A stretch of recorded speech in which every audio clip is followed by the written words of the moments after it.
दुनिया का सबसे बड़ा गणतंत्र इसलिए कहा जाता है क्योंकि भारत का संविधान दुनिया का सबसे बड़ा लिखित संविधान है। भारतीय संविधान को बनाने में 2 साल 11 महीने और 18 दिनों का समय लगा। वहीं संविधान को लिखने में 6 महीने लगे। खास बात यह है कि संविधान की मूल प्रति को प्रेम बिहारी नारायण रायजादा ने अपने हाथों से लिखा तो शांति निकेतन के चित्रकार नंदलाल बोस ने इसे अपनी सुंदर कला से सजाया। प्रेम बिहारी नारायण रायजादा मूल रूप से बिहार के मधुबनी जिले के रहने वाले थे और पेशे से कैलीग्राफिस्ट थे। उन्होंने अपने दादा से कैलीग्राफी सीखी थी। देश के पहले प्रधानमंत्री जवाहरलाल नेहरू ने रायजादा को भारतीय संविधान लिखने की जिम्मेदारी सौंपी। जब उनसे मेहनताना पूछा गया था तो उन्होंने कुछ भी लेने से इनकार कर दिया था। भारत के संविधान को लिखने रायजादा को 6 महीने लगे और इस दौरान 254 पेन की निब का इस्तेमाल हुआ।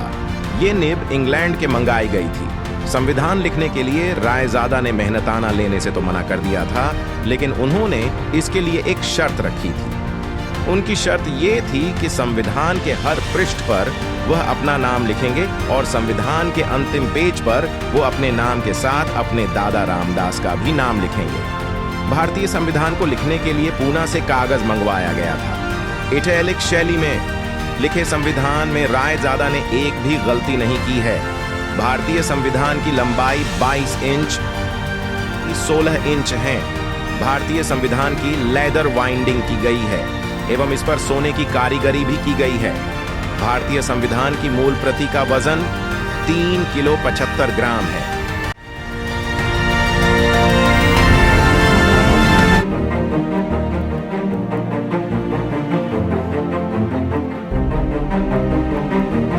लेकिन क्या आप जानते हैं कि हमारे संविधान की मूल प्रति कहां है?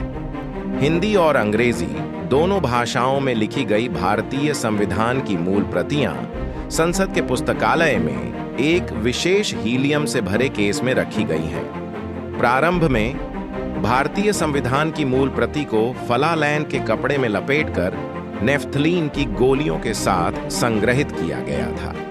लेकिन 1994 में अमेरिका की तरह भारत ने भी संविधान की मूल प्रति को संसद भवन की लाइब्रेरी में एक गैस चैम्बर में रखने का फैसला किया। भारत की राष्ट्रीय भौतिक प्रयोगशाला और अमेरिका के गेटी इंस्टीट्यूट के बीच एक समझौते के बाद देश में एक गैस चैम्बर बनाया गया। भारतीय संविधान पूरी तरह से काली स्याही से लिखा गया है। स्याही तेजी से ऑक्सीकृत होती है, इसलिए इसे संरक्षित करने के लिए लगभग 50 ग्राम प्रति घन मीटर के आर्द्रता स्तर पर संग्रहित किया जाना चाहिए। परिणाम स्वरूप वायुरोधी कक्ष को भारतीय संविधान के लिए डिजाइन किया गया था। आर्द्रता को स्थिर स्तर पर बनाए रखने के लिए गैस चैम्बर में मॉनिटर लगाए गए हैं। चैम्बर की गैस साल में एक बार खाली की जाती है। इस कक्ष का हर 2 महीने में निरीक्षण भी किया जाता है और यह लगातार सीसीटीवी की निगरानी में रहता है।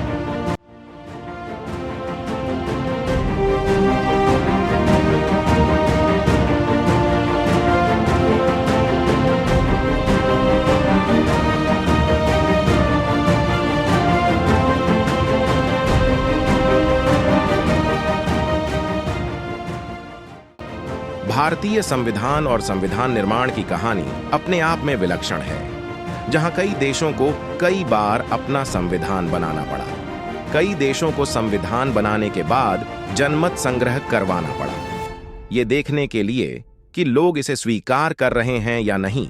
पर भारतीय संविधान के साथ ऐसा कुछ भी नहीं हुआ, क्योंकि पहली बात तो भारतीय संविधान इंडियन कॉन्स्टिट्यूशन को जिन लोगों ने बनाया उनमें समाज का पहले से ही अटूट विश्वास था। दूसरी बात ये कि संविधान निर्माण के समय किसी प्रावधान को संविधान का हिस्सा बनाने के लिए वोटिंग का सहारा नहीं लिया गया, बल्कि आपसी सहमति से इस प्रकार के समस्याओं को सुलझाया गया। और आपसी सहमति बनाना कितना मुश्किल रहा होगा, ये बात आप इससे समझ सकते हैं कि संविधान सभा के कुछ महत्वपूर्ण सदस्यों के बीच आपस में बनती तक नहीं थी। वैसे भी जिस संविधान को बनने में लगभग 3 साल लग गए हो, उस संविधान के बनने की कहानी दिलचस्प तो होगी ही, है कि नहीं? संविधान निर्माण की कहानी को समझने से पहले ये जानना जरूरी है कि संविधान होता क्या है, आखिर इसका उद्देश्य क्या होता है, किसी देश के लिए संविधान जरूरी ही क्यों होता है। आइए पहले संविधान के बेसिक्स को समझ लेते हैं ताकि हमारे दिमाग में संविधान की अहमियत और उसकी प्रासंगिकता स्पष्ट हो सके। ये एक ऐसा दस्तावेज है जो व्यक्ति और राज्य के बीच संबंधों को स्पष्ट करता है। दूसरे शब्दों में, एक लोकतांत्रिक देश में व्यक्ति स्वतंत्रता का प्रतीक होता है, या यूं कहें कि लोकतंत्र की अवधारणा ही इसी बात पर टिकी हुई है कि व्यक्ति स्वतंत्र रहे। वहीं दूसरी ओर राज्य शक्ति का प्रतीक होता है, यानी कि देश को चलाने के लिए सारी की सारी आवश्यक शक्तियां राज्य के पास होती है। ऐसे में राज्य अपनी शक्तियों का गलत उपयोग न करें और व्यक्ति अपनी आजादी का गलत उपयोग न करें। इन्हीं दोनों में संतुलन स्थापित करने के लिए जो दस्तावेज बनाए जाते हैं वही संविधान है। संविधान निर्माण के लिए 1946 में एक संविधान सभा का गठन किया गया था। इसी संविधान सभा ने संविधान निर्माण को उसकी परिणति तक पहुंचाया था। पर संविधान सभा का गठन कैसे हुआ, ये समझने के लिए पहले के उन महत्वपूर्ण घटनाओं को समझना जरूरी है जिसके फलस्वरूप संविधान सभा अस्तित्व में आया।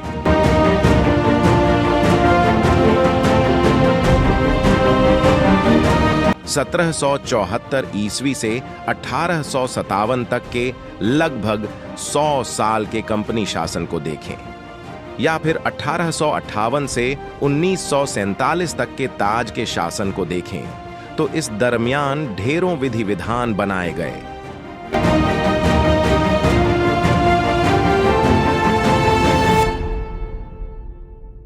हालांकि वो सब थे तो अंततः ब्रिटिश हितों के पक्ष में ही, लेकिन विधि विधान की इस परंपरा ने भारतीयों को एक तरह से तैयार किया जो कि संविधान निर्माण के वक्त काफी काम आया। इसे उदाहरण से समझते हैं।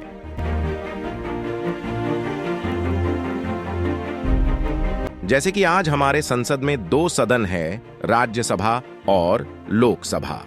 पर यह कॉन्सेप्ट कोई नया नहीं है, बल्कि 1919 के भारत शासन अधिनियम में पहली बार यह व्यवस्था किया गया था। यहां तक कि प्रत्यक्ष निर्वाचन की व्यवस्था भी इसी अधिनियम में किया गया था। इसी प्रकार अगर हम संघीय व्यवस्था, संघीय न्यायालय आदि की बात करें तो इसका प्रावधान 1935 के भारत शासन अधिनियम में किया गया था। लेकिन इन्हीं अधिनियमों का गुलाम भारत में बहिष्कार किया गया था। इसका कारण ये था कि इन अधिनियमों से भारतीय हित कम सधता था, जबकि ब्रिटिश हित ज्यादा। शायद इसीलिए 1922 में महात्मा गांधी ने यह विचार रखा था कि भारतीयों के लिए एक संविधान होनी चाहिए। गांधी जी का इस मामले में कहना था कि स्वराज ब्रिटिश संसद का उपहार नहीं है, वह भारत की पूर्ण आत्माभिव्यक्ति की घोषणा होगी।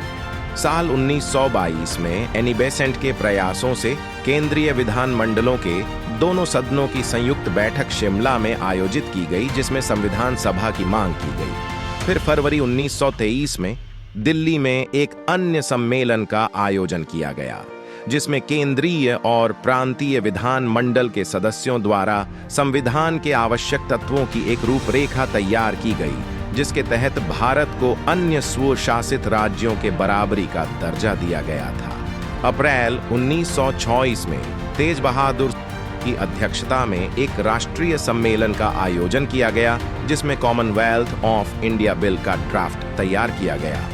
इसमें जरूरी संशोधनों के साथ 1925 में दिल्ली में हुई सर्वदलीय सम्मेलन में फिर से इसे रखा गया। महात्मा गांधी इस सम्मेलन के अध्यक्ष थे। यहां से पास होने के बाद बिल को ब्रिटिश संसद में पेश किया गया। उस समय ब्रिटेन में लेबर पार्टी की सरकार थी। आम चुनाव में लेबर पार्टी की सरकार हार गई और यह बिल भी उसी के साथ खत्म हो गया। साइमन कमीशन की घोषणा के पूर्व भारतीय मामलों के सचिव लॉर्ड बर्कनहेड ने उस समय के भारतीय नेताओं को एक सर्वमान्य संविधान बनाने की चुनौती थी। लॉर्ड बर्कनहेड इस बात को लेकर आश्वस्त थे, कांग्रेस द्वारा बनाए गए संविधान को मुस्लिम लीग के जिन्ना एवं अन्य नेता मान्यता ही नहीं देंगे।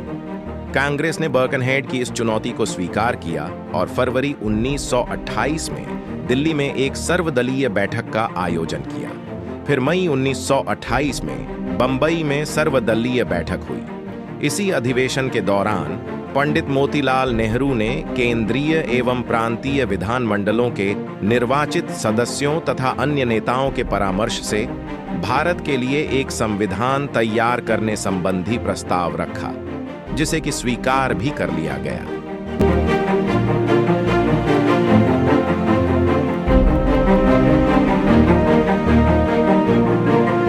संविधान के सिद्धांत निर्धारित करने के लिए पंडित मोतीलाल नेहरू की अध्यक्षता में एक समिति का गठन किया गया, जिसने कि अगस्त 1928 में अपनी रिपोर्ट प्रस्तुत की। इसे ही नेहरू रिपोर्ट के नाम से जाना जाता है। नेहरू रिपोर्ट में भारत के संविधान की पूरी रूपरेखा शामिल थी, लेकिन उस वक्त भी संविधान अस्तित्व में न आ पाया, क्योंकि इस रिपोर्ट को भारत के मुस्लिम नेतृत्व, विशेषकर मोहम्मद अली जिन्ना ने खारिज कर दिया।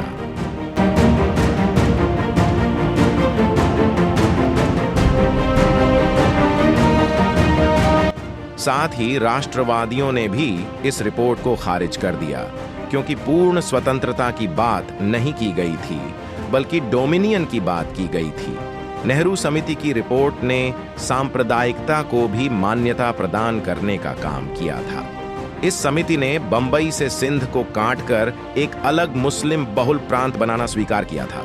इस मांग को मुसलमान काफी समय से कर रहे थे। कहा जाता है इसी निर्णय से मुसलमानों के अंदर विभाजन को लेकर आत्मविश्वास जागा था और इस संबंध में उसकी महत्वाकांक्षाएं आसामन छूने लगी। साल 1934 में एक साम्यवादी नेता M.N.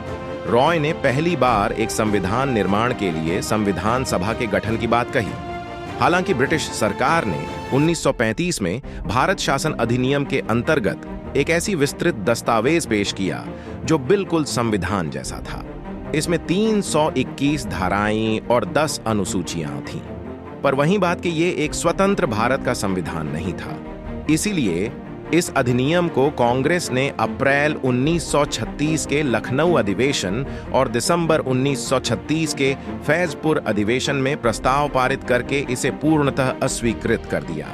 इसके बाद 1920 मार्च को कांग्रेस के विधानमंडल के सदस्यों ने राष्ट्रीय सम्मेलन में और 14 सितंबर 1939 को अपने ऐतिहासिक प्रस्ताव में संविधान सभा की मांग दोहराई। नवंबर 1939 में कांग्रेस कार्यकारिणी समिति ने फिर से एक प्रस्ताव पारित करने हुए भारत के लिए संविधान सभा की स्थापना पर जोर दिया। अगस्त प्रस्ताव। इस समय द्वितीय विश्व युद्ध चल रहा था और में जर्मनी की असाधारण सफलता ने ब्रिटेन की स्थिति अत्यंत नाजुक कर दी थी। ऐसी स्थिति में भारतीयों का सहयोग पाने के लिए ब्रिटेन ने समझौतावादी दृष्टिकोण की नीति अपनाई और कांग्रेस की मांग को ध्यान में रखते हुए 8 अगस्त 1940 को वायसराय लिनलिथगो ने भारतीयों के लिए एक प्रस्ताव की घोषणा की, जिसे अगस्त प्रस्ताव के नाम से जाना जाता है।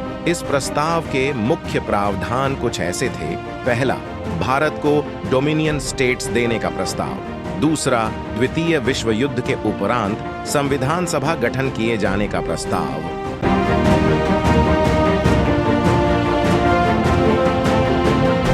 हालांकि इस अगस्त प्रस्ताव में संविधान सभा के गठन की बात कही गई थी, लेकिन फिर भी कांग्रेस द्वारा इस प्रस्ताव को अस्वीकार कर दिया गया, क्योंकि इसमें एक स्वतंत्र संप्रभु देश के बजाय डोमिनियन दर्जा देने की बात कही गई थी। और दूसरी बात ये कि इसमें कहा गया था कि बिना अल्पसंख्यकों की स्वीकृति के सरकार कोई भी संवैधानिक परिवर्तन लागू नहीं कर सकती है।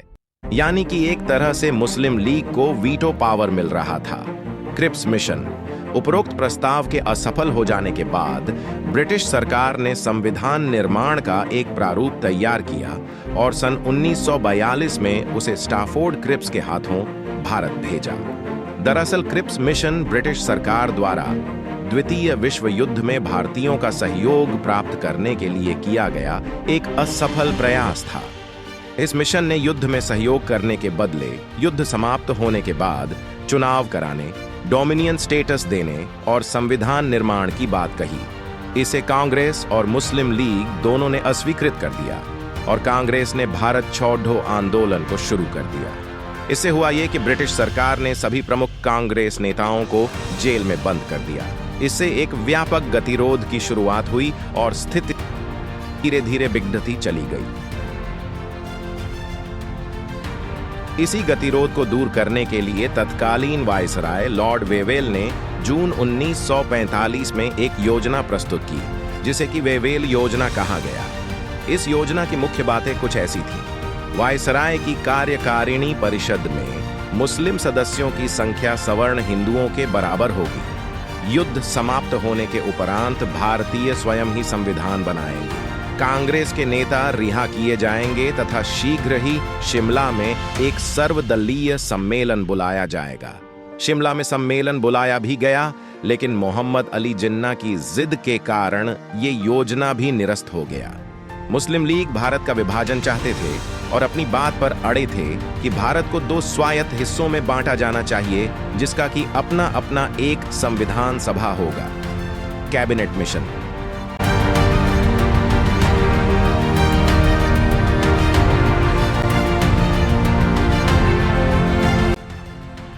इसके लिए वर्ष 1946 में ब्रिटेन के प्रधानमंत्री क्लेमेंट एटली ने भारत में एक 3 सदस्यीय उच्च स्तरीय शिष्टमंडल भेजने की घोषणा की। इस मिशन को विशिष्ट अधिकार दिए गए थे तथा इसका कार्य भारत को शांतिपूर्ण सत्ता हस्तांतरण के लिए उपायों एवं संभावनाओं को तलाशना था। इसे कैबिनेट मिशन कहा गया, जो कि 24 मार्च 1946 को दिल्ली पहुंचा। काफी बहस और जद्दोजहद के बाद इन्होंने मुस्लिम लीग को किसी तरह से समझा बुझा लिया और इस तरह से एक अविभाजित भारत के लिए संविधान सभा बनने का रास्ता साफ हो गया।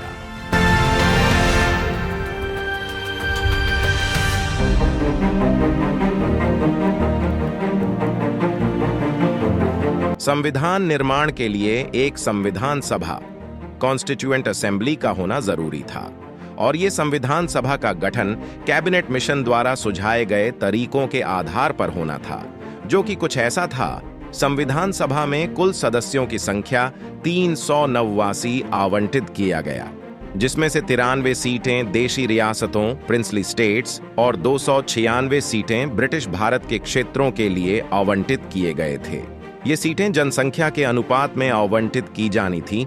मोटे तौर पर प्रत्येक 10 लाख लोगों पर एक सीट की व्यवस्था की गई थी।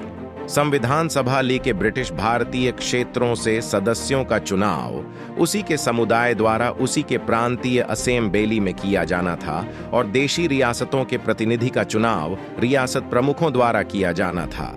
तो कुल मिलाकर ये सभा आंशिक रूप से चुनी हुई और आंशिक रूप से नामांकित निकाय होने वाली थी। 1946 के जुलाई-अगस्त में संविधान सभा के लिए चुनाव संपन्न हुआ और ब्रिटिश भारतीय क्षेत्रों के लिए आवंटित 296 सीटों में से 208 सीटें, भारतीय राष्ट्रीय कांग्रेस को 73 सीटें, मुस्लिम लीग को और बची सीटें निर्दलीय उम्मीदवारों को मिला। लेकिन देशी रियासतों को जो 93 सीटें मिला था, उसने इसका बहिष्कार कर दिया और इसमें हिस्सा नहीं लिया, यानी कि अपने प्रतिनिधि को उन लोगों ने संविधान सभा में नहीं भेजा। गुलाम भारत के संविधान सभा की पहली कार्यवाही, इसे गुलाम भारत के संविधान सभा इसीलिए कहा जाता है क्योंकि उस समय देश आजाद नहीं हुआ था। तो कुल मिलाकर देशी रियासतों ने तो संविधान सभा का पहले ही बहिष्कार कर रखा था और अब मुस्लिम लीग को 73 सीटें मिलने के बावजूद भी उसने इसका बहिष्कार कर दिया। अब यह स्पष्ट हो चुका था कि विभाजन के अलावा और कोई रास्ता नहीं है और वही हुआ भी। यही कारण था कि जब 9 दिसंबर 1946 को संविधान सभा की पहली बैठक हुई तो इसमें मात्र 211 सदस्यों ने हिस्सा लिया। इसके बावजूद भी संविधान सभा ने उसी सदस्यों के साथ बैठक की। राजेंद्र प्रसाद को संविधान सभा का अध्यक्ष बना दिया गया। इस तरह से संविधान निर्माण की आधारशिला रख दी गई।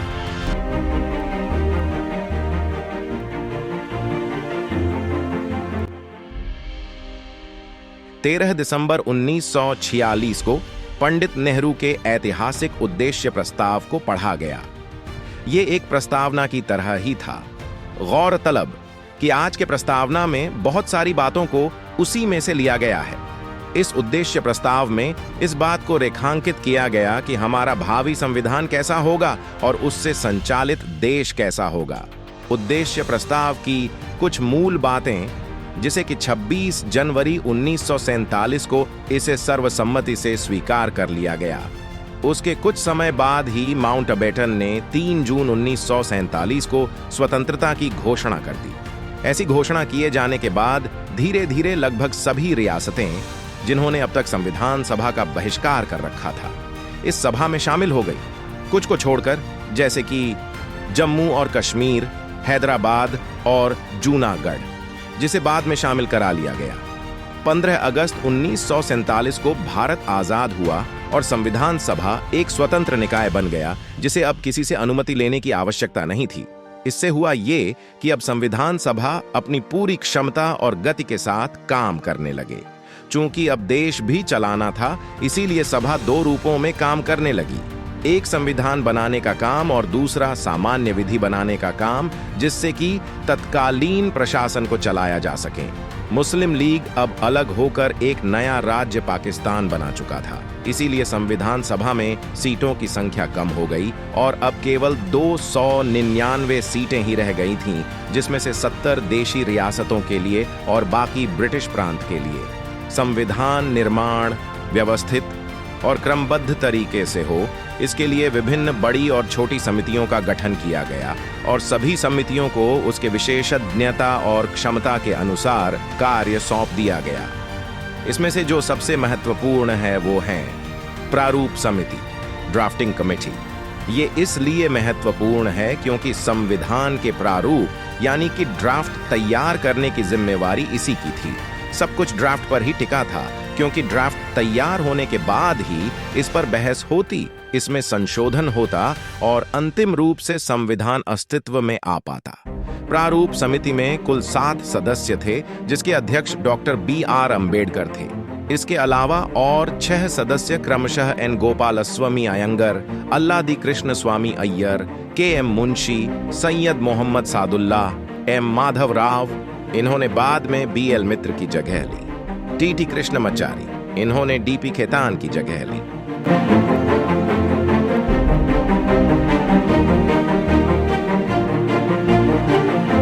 प्रारूप समिति द्वारा संविधान का पहला प्रारूप फरवरी 1948 में पेश किया गया और इसमें संशोधन कराने के लिए लोगों को 8 महीने का वक्त दिया गया। जितनी भी संशोधन की मांग आई, जरूरत अनुसार उसमें संशोधन करके 8 महीने बाद अक्टूबर 1948 में इसे फिर से प्रकाशित किया गया। 4 नवंबर 1948 को संविधान का अंतिम प्रारूप पेश किया गया। इस पर 5 दिनों तक चर्चा हुई और 15 नवंबर 1948 से इस पर खंडवार विचार और उस पर संविधान सभा में बहस होना शुरू हुआ। बहस इस कदर हुई कि कहा जाता है कि सार्वभौमिक मताधिकार ही एक ऐसा प्रावधान था जो कि बिना बहस के पास हो पाया। 17 अक्टूबर 1949 तक इस पर विचार और बहस चला और उसके बाद 14 नवंबर 1949 से इस पर तीसरे दौर का विचार होना शुरू हुआ। डॉक्टर अंबेडकर ने the constitution as settled by the assembly be passed नामक प्रस्ताव पेश किया और 26 नवंबर 1949 को इसे पारित कर दिया गया। जब ये बनकर तैयार हो गया तो इस संविधान में कुल 395 अनुच्छेद, 8 अनुसूचियां और एक प्रस्तावना थी। हालांकि जिस दिन ये पारित हुआ उस दिन सभी सदस्य नहीं आए थे, केवल 284 सदस्य ही उपस्थित थे, तो उन्होंने ही इस पर हस्ताक्षर किए। 26 नवंबर 1949 को संविधान के सिर्फ कुछ ही प्रावधानों को लागू किया गया था, जैसे कि नागरिकता, चुनाव आदि, जबकि संपूर्ण संविधान को 26 जनवरी 1950 को लागू किया गया, जिस दिन हम गणतंत्र दिवस रिपब्लिक डे मनाते हैं। इस दिन के पीछे कारण यह है कि इसी दिन 1930 में भारतीय राष्ट्रीय कांग्रेस के लाहौर अधिवेशन में पारित एक संकल्प के आधार पर पूर्ण स्वराज दिवस मनाया गया था। संविधान निर्माण में अपनी महत्वपूर्ण भूमिका निभाने के कारण डॉक्टर अंबेडकर को भारतीय संविधान के पिता से संबोधित किया जाता है। 24 जनवरी 1950 को संविधान सभा की अंतिम बैठक हुई और 26 जनवरी 1950 से इस संविधान सभा ने तब तक अंतरिम संसद के रूप में काम किया जब तक कि 1951-52 में आम चुनाव नहीं हो गए। संविधान बनने में 2 साल 11 महीने और 18 दिन का समय लगा। इसके दौरान संविधान सभा की कुल 11 बैठकें हुई। लगभग 60 देशों के संविधान को खंगाला गया। कहा जाता है कि उस समय इसमें लगभग 64 लाख रुपए खर्च आया। उस समय के हिसाब से ये काफी ज्यादा रकम था। 22 जुलाई 1947 को राष्ट्रीय ध्वज को अपनाया गया। 24 जनवरी 1950 को राष्ट्रीय गान एवं राष्ट्रीय गीत को अपनाया गया। मूल संविधान के हिंदी संस्करण का सुलेखन वसंत कृष्ण वैद्य द्वारा किया, जिसे कि नंदलाल बोस द्वारा सौंदर्यीकरण किया गया। यह है हमारा संविधान, जिसे हमारे पूर्वजों ने हमारे भविष्य को आत्मार्पित किया। कितने महान थे वो लोग जिन्होंने भारत के भविष्य को 70 साल पहले ही भांप लिया था। धन्यवाद दोस्तों में रामकरण अब आपसे इजाजत लेता हूं। फिर मिलेंगे एक और ऐतिहासिक घटना के साथ।